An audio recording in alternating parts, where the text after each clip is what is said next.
Coba ya, tes. Hai, assalamualaikum warahmatullahi wabarakatuh. Bersama saya Koko Busyarkiah dari Mesir.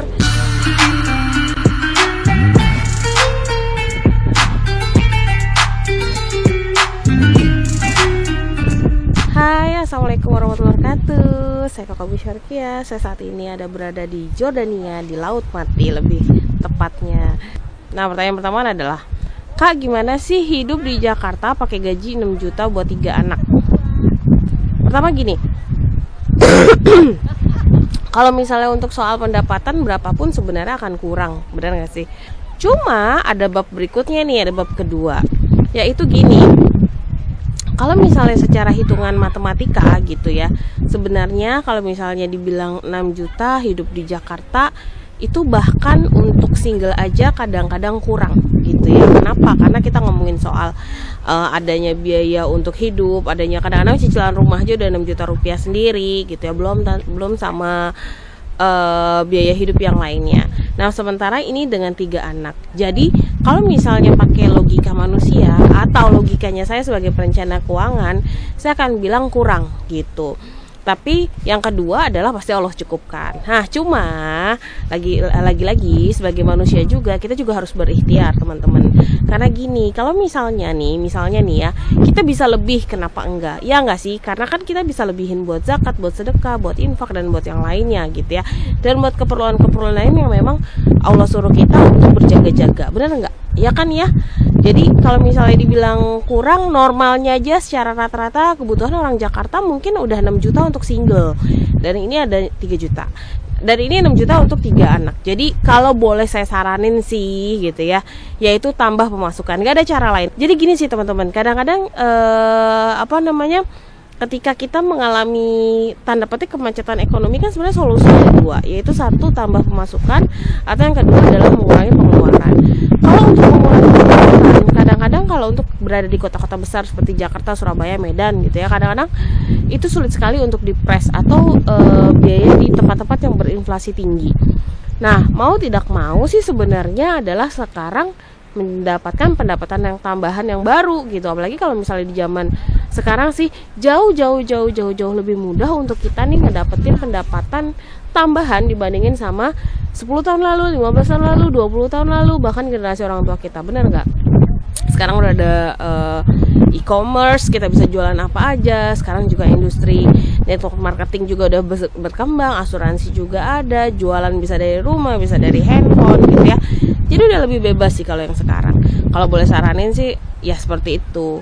Kalau 6 juta dirasa penanya itu cukup, ya alhamdulillah. Cuma kalau misalnya dirasa nggak cukup, karena kalau udah bertanya artinya mungkin kurang gitu ya, berarti harus nambah pendapatan lagi.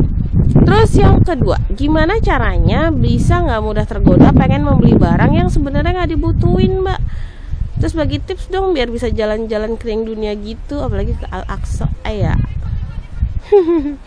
Jadi kalau misalnya buat teman-teman nih, ini yang kedua ya, pertanyaan kedua. Kalau misalnya teman-teman ada yang gampang banget tergoda untuk membeli barang yang ada dibutuhkan, maka ya gini sih, tanya deh sama diri kita sendiri gitu ya. Apalagi kalau untuk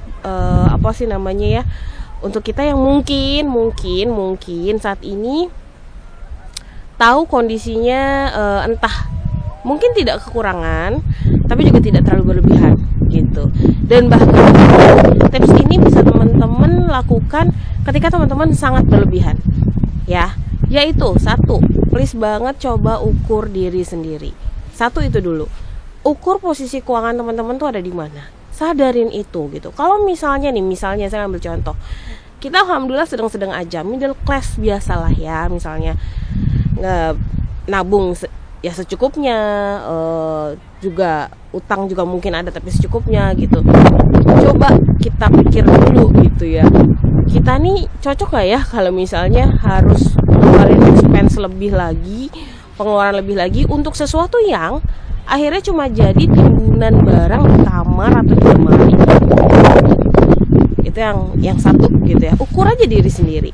Karena kalau misalnya kita di kondisi yang nggak punya duit, atau di kondisi yang punya duitnya baru katakanlah sedang-sedang saja, itu udah nggak bisa mengkontrol. Bagaimana kita nanti bisa ngontrol ketika duit kita tuh udah lebih banget gitu. Jadi satu, ukur dan punya standar atas kepatutan diri gitu ya. Karena nggak semua kok harus kita punya, beneran nggak semua harus kita punya. Apalagi kalau untuk membeli barang kita nggak butuhin, tapi tanda petik untuk menyenangkan orang lain gitu ya, menyenangkan orang yang nggak pengen kita senengin, orang yang nggak pengen kita seneng gitu.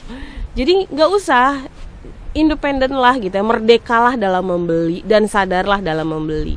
Jadi kalau misalnya beli barang ya feel free aja, kalau emang butuh beli, kalau enggak ya nggak usah. Kalau memang kalau memang kita ngerasa kita udah patut nih untuk membeli produk atau barang ini, ya beli. Kalau memang belum ya tahan aja, sabar aja gitu. Jadi ketika nanti Allah tuh ngasih kita kelebihan rezeki yang banyak, kita juga nggak akan jadi semena-mena sama duit kita sendiri gitu. Itulah berbahayanya. Jadi kebanyakan orang-orang terutama dari golongan menengah yang kemudian mendapatkan kenaikan pendapatan gitu ya, akhirnya banyak yang jadi OKB kan, orang kaya baru gitu. Nah, kalau OKB ini sih sebenarnya kalau misalnya dia pada satu titik sadar, dia akan jadi OKL gitu ya, jadi orang kaya lama. Orang kaya lama tuh rata-rata mereka lebih wise dalam hal keuangan karena udah terbiasa kaya. Cuma kalau misalnya OKB ini terus menerus jadi OKB ya lama-lama akan jatuh miskin juga gitu. Jadi asal mulainya dari sini, punya keinginan, punya kebutuhan, silakan dibeli. Tapi kalau misalnya nggak ada, ya jangan. Terus yang kedua, sebenarnya kalau misalnya kita ngomongin keuangan, ini nggak akan jauh-jauh dari sikap mental, nggak akan jauh-jauh dari juga bagaimana Allah mengatur hidup kita gitu ya, bagaimana Tuhan mengatur hidup kita. Kalau beli barang yang nggak dibutuhin, jatuhnya mubazir nggak sih sebenarnya? Kalau buat saya sih mubazir ya jatuhnya ya. Jadi kalau misalnya beli barang mungkin hanya dipakai 1-2 kali gitu ya, dan itu pun hanya short term sekali dan tidak ada manfaat berlanjutnya, silakan sih kalau ada kelebihan mau beli aja, tapi habis itu lungsurin aja. Lebih bermanfaat buat orang lain, lebih banyak faidahnya gitu ya dibandingin sama daripada nggak kita pakai. Kan itu kalau dalam bahasa ekonomi namanya opportunity loss ya, ada kehilangan secara peluang. Dan juga kalau misalnya bahasa lainnya adalah mubazir gitu. Kalau mubazir adalah temannya titik. Jadi sayang kan. Terus biar bisa jalan-jalan keliling dunia. Nanti aku akan gabungin sama pertanyaan yang ketiga ya.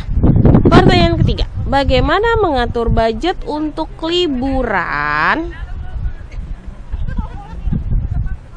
Ini kayaknya Wawan yang nanya. Saya lupa nih. Bagaimana mengatur budget untuk liburan? Jadi kalau misalnya ngatur budget untuk liburan itu sebenarnya gini sih.